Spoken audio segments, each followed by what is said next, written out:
Ó, nós acompanhamos ontem uma operação e que hoje tem alguns desdobramentos.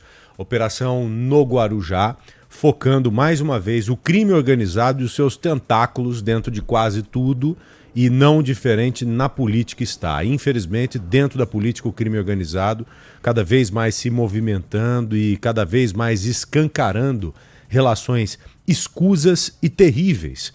Recentemente, foi assassinado lá no Guarujá um cara do PCC, que tinha uma empresa que inclusive foi beneficiada, segundo o Ministério Público e a Polícia Civil, pelo bando que foi ontem alvo da operação, do próprio GAECO, junto com a Polícia Civil do Estado de São Paulo, Aninha. Pois é, e a investigação, essa operação que você falou, né, Joel, é uma parte da investigação. Tem muito mais, inclusive planos que estavam sendo executados para botar uma milícia em operação lá no Guarujá. O Marcelo Moreira está com a gente aqui porque ele está acompanhando os desdobramentos desse caso e vai atualizar o nosso ouvinte. Né, Moreira? Boa tarde para você. Grande Marcelo Moreira, muito boa tarde, bem-vindo aqui ao Bora Brasil. E essa história de milícia no Guarujá, hein, queridão? Boa tarde, Joel. Boa tarde, Ana Paula. É um prazer falar com os ouvintes da Rádio Bandeirantes. Pois é, mais uma triste página aí na história do Guarujá, que nos últimos anos vem cada vez mais frequente nos noticiários policiais. Essa operação Hereditas do Ministério Público, do GAECO, que é um grupo de atuação e combate ao crime organizado, descobriu que o Cristiano Costa, o meia-folha, um criminoso ligado ao PCC, com vasta ficha criminal, em 2022, ou seja, há cerca de 2 anos, ele esteve no Rio de Janeiro, na Baixada Fluminense, para saber como funcionava essas milícias lá na região da periferia do Rio de Janeiro. Milícias que vivem da extorsão de comerciantes e moradores. Então ele esteve lá no Rio de Janeiro, fez um rápido, digamos assim, curso com esses milicianos lá no Rio de Janeiro e trouxe essa informação, esse conhecimento dele para o Guarujá. Já em 2023 começaram as matanças a policiais militares da ativa ou também aposentados que faziam lá bicos, tomando conta do comércio da região do Guarujá, ali também cidades da Baixada Santista. No ano passado, 4 policiais, bombeiros, foram assassinados trabalhando na segurança privada no Guarujá.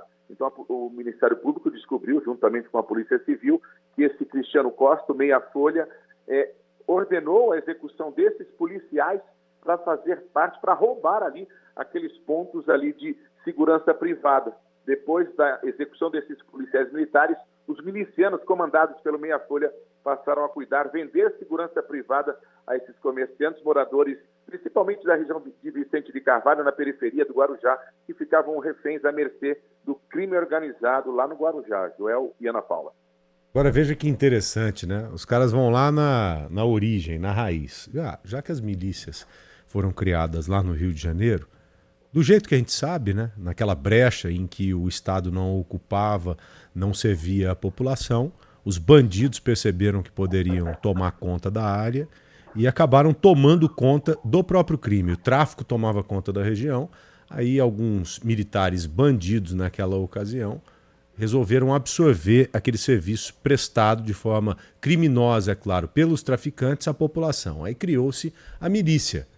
Ou seja, a ideia vem lá do Rio de Janeiro, uma ideia que já se expandiu pelo Brasil. Hoje, há poucos dias, falávamos da milícia no centro aqui de São Paulo. Com a Guarda Civil Metropolitana. Metropolitana. Com a Guarda Civil Metropolitana, exatamente. Então não é de se surpreender, mas é de, despertar nossa curiosidade, né?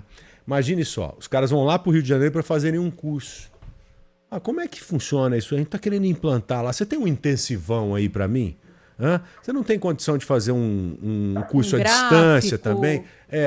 E o pior, que devem ter feito algum tipo de reunião nesse sentido. Olha, você vai agir assim e tal. Se você quiser, a gente pode terceirizar algumas coisas também. Nós já temos aqui o nosso serviço, a gente pode abrir uma franquia lá para vocês. Olha que ponto chega, cara.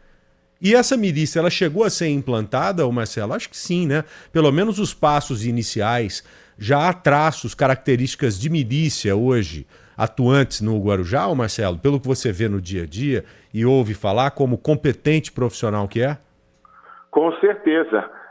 Tanto é que 4 policiais militares aí, aposentados, cuidavam lá da segurança privada dos comerciantes e moradores daquela região do Guarujá, foram executados para que o crime organizado, a milícia, tomasse conta, inclusive, da segurança privada. Não deixaram ali que criminosos, parceiros roubassem naquela região de Vicente de Carvalho. E essa milícia continua lá de uma forma velada, vendendo segurança, vendendo TV a cabo, internet, tudo furtado, né, dessas concessionárias. Então eles dominam ali aquela região da periferia do Guarujá. Depois dessa ação aí, teve a morte de 4 policiais militares, a Polícia Militar desceu, a gente lembra da Operação Escudo, tiveram os policiais militares da ativa, aqui da Tropa de Choque, mortos lá em operação na Baixada Santista, tudo em virtude dessas milícias já que começavam a atuar lá no litoral de São Paulo. Entendi. Brincadeira, né? Marcelo, muito obrigado, viu? Abração para você. Valeu. Obrigado, uma boa tarde. Boa tarde. E me remete também, Joel, ao trabalho que o governo está tentando fazer para impedir que essas milícias se instalem aqui, né? Porque já houve um avanço muito grande do PCC, né? Em todas as esferas. Eles estão no meio da política, eles estão no meio das autoridades, das forças policiais, no meio da justiça, da imprensa também, a gente sabe. Eles estão em todos os lugares, Joel. Infiltrados em serviços públicos, como o caso do transporte público na cidade de São Paulo. Então, é uma tentativa de tentar, do governo de não deixar que a interferência cresça ainda mais, né? Porque no Rio, a milícia tem uma característica diferente. E o PCC tenta manter essa hegemonia de ser a única facção, né, que está em operação em São Paulo. Não querem escancarar, na realidade, né? Não quer deixar escancarado. Né? Pode ser. Porque como é que faz? Duro. Como é que faz, gente? No grau de avanço desses caras hoje. E o pior é que há muitos que são disfarçados, que não levantam qualquer tipo de suspeita, que estão ali atuantes, servindo, claro, ao crime, mas sem chamar qualquer tipo de atenção. Uhum. Esses são os perigosos. Sim. Eu não vou falar em que lugar, em que esfera, mas, me revelaram coisas surpreendentes recentemente em relação a isso. Em um local que é interessante pra caramba pra eles, mas que surpreende você saber da realidade do negócio. Eu não vou falar porque já citei algumas vezes que tenho algumas proximidades com pessoas. E pode haver uma associação em relação a isso. Mas, cara, é perigoso pra caramba, sabe? Quando você fala em todas as esferas, são todas mesmo. Tá? Absolutamente todas, infelizmente. E uma coisa que é muito... Todo crime organizado é péssimo, né? Mas a milícia tem uma coisa que é ainda pior, que é o altíssimo grau de violência, né?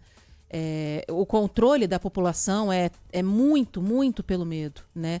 E não é que eles são violentos com a população, é um esculacho, né? São pessoas que deixam de pagar dívidas, que se viram contra a milícia, e não é que elas são assassinadas, elas são torturadas, esquartejadas. É um negócio absurdo. Quando você vai para as entrelinhas, assim, ver os casos policiais do Rio de Janeiro, essas operações contra a milícia, é um negócio assustador. Aninha, há pessoas que glamorizam isso, né? Falam, o traficantão lá, o miliciano lá do Rio de Janeiro. Eu uso o Rio de Janeiro como exemplo porque, como nós falamos aqui, é a origem de tudo, né? E ali é muito bem definido isso. Essas relações são bem definidas. O Rio é muito bem vigiado, e escancaradas. Né? Tudo que acontece lá, exatamente, né? Aparece muito. E, assim, a glamorização é no seguinte sentido. Chega Dia das Crianças, os traficantes distribuem brinquedos lá para a criançada. Tem famílias que às vezes estão em necessidade, eles vão lá e fornecem cesta básica, eles fazem isso. Mas só que não dá para glamorizar isso, porque é em detrimento de muita coisa. Sim. Né? Eu te dou um exemplo. Na pandemia, auxílio emergencial. Eles paravam em determinadas comunidades lá no Rio de Janeiro, faziam blitz, paravam as pessoas, fiscalizavam os documentos para saber se aquele cidadão estava sendo beneficiado ou não pelo auxílio emergencial. Se sim, já pegavam uma beira disso. Já pegavam uma parte obrigatoriamente desse auxílio. Então, cara, eles são terríveis. São criminosos, bandidos, que não têm qualquer tipo de respeito com absolutamente ninguém. Vou te dar um exemplo de um negócio que aconteceu do lado da casa da minha família. Família de Campo Grande, né? A coisa piorou absurdamente lá na última década, 10, 15 anos. E tinha um rapaz que tinha uma loja, ele vendia gás, botijão de gás, né? E ele vendia num preço mais baixo que a milícia vendia no alto do morro. Nossa senhora, tá louco. Aí eles desceram lá e falaram, você vai tabelar e botar o preço tal. Aí ele falou, não. Parabéns, ele não tá vivo, né? Tá vivo, mas a loja tá destruída. Passaram lá metralhando, que destruindo sorte. Tudo. Aí parabéns pra ele, o cara sortudo. Ele fechou a loja e caiu fora. Senão cairiam fora com ele. Não, sairiam com ele. Não, esse aí levou muita Esse sorte. é o básico, né? É o básico do que acontece na periferia do Rio. Um caso que nós demos ontem no Brasil Urgente também, nessa linha de tomar decisão e matar o cidadão pela decisão tomada no tribunal do crime. Lá no Rio de Janeiro também. A gente vem falando do perigo que é hoje, que são essas arminhas de brinquedo. Hoje, tudo quanto é canto tem essas arminhas de brinquedo, né? E gente brincando com isso e tal, e se reunindo. Pararam um mototaxista lá no Rio de Janeiro, coitado. Pai de 2 crianças. Ele estava com uma passageira, levando para um lugar lá em uma comunidade. Aí pararam naquelas blitz criminosas desses caras, né? Querem saber quem que tá entrando ali na comunidade e tal. Pegaram o documento dele, olharam o aparelho celular e tinha uma foto dele com uma arma de brinquedo, parecida com um fuzil, só que de brinquedo, pendurada assim, ó. Só que ele tirou só do meio para trás. Só aparecia aquela coronhona da arma, sabe? Até parecia de verdade mesmo, você vendo na foto, mas era de brinquedo. Acharam que ele era uma arminha policial? de plástico. Não, acharam que ele era de uma facção rival, alguma coisa assim. Mataram o cara. Mataram o cara, pregaram fogo no cara ali. Então veja o grau de banditismo que nós temos hoje. Essa violência desenfreada, essas atitudes malucas, arbitrárias e criminosas que são tomadas diariamente por esses que se julgam juízes, né? Juízes da vida. E no caso acabam sendo. Na prática, são os que Claro. mandam, né? Ó,